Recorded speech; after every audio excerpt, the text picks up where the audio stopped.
This is your Wall Street wake-up call. Global stocks are up on the first trading session of the third quarter.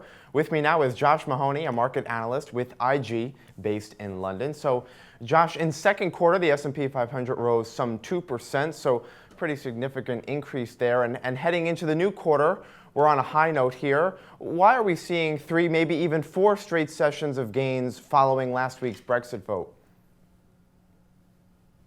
I think this is going to be a reflection of what's changing in terms of the monetary policy stance worldwide. Of course, I guess within Europe, or certainly the UK, we're quite accustomed to the idea that the next move is going to be a rate rise, not a rate cut or any sort of quantitative easing. That was pretty much off the cards for many people. Same kind of thing in terms of the US. We were expecting to see a rate hike in the near future. Now it's being pushed back somewhat in terms of people's mindset. So I guess there's that element. There's also the sort of beneficial elements of the devaluation of the pound that we've been seeing recently in terms of business, and the fact that the actual repercussions, whatever they are for a Brexit, are in the sort of long term for many people. They don't think that they're necessarily going to play into valuations in the stock market for the time being. So I feel like it's a sort of a short-term thing. Don't necessarily think this is going to be a real long-term rally off the back of what is a negative piece of news, I believe.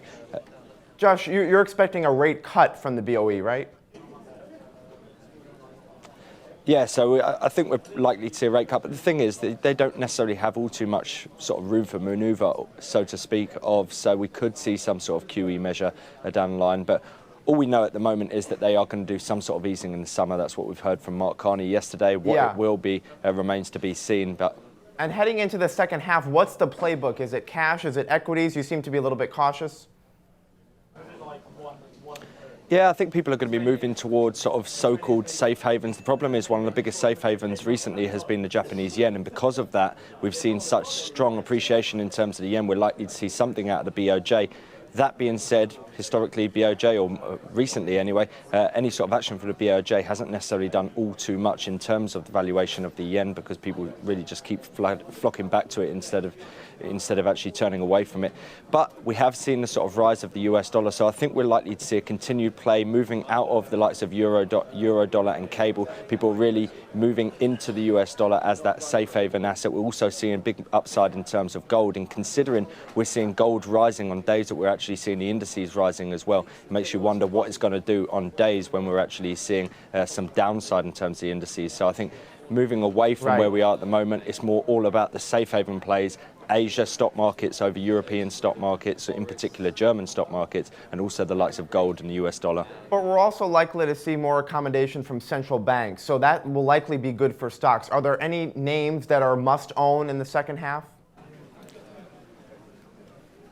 I mean, you know, it's difficult to pick out a single stock. What I would say is that you've got to look at the area that you're looking to possibly sort of get on the back of, you think are going to be particularly popular. Of course, people are moving away from the sort of riskier plays and towards those sort of consumer staples. Therefore, you know, people generally seem to smoke through any sort of recession. So you're seeing actually some of the tobacco firms doing really well. Again, same kind of thing. As we see upside in terms of gold, you're seeing the gold producers like Fresnillo and the like really performing. And if you think that they're actually earning elsewhere, because of course there's not many gold mines in the UK, and then they're repatriating any of those earnings back to the UK, you've got to think that the devaluation of the pound is actually going to be good for them. All right, Josh Mahoney, a market analyst with IG in London. Josh, thank you. Thank you. I'm Scott Gamm, and you're watching The Street.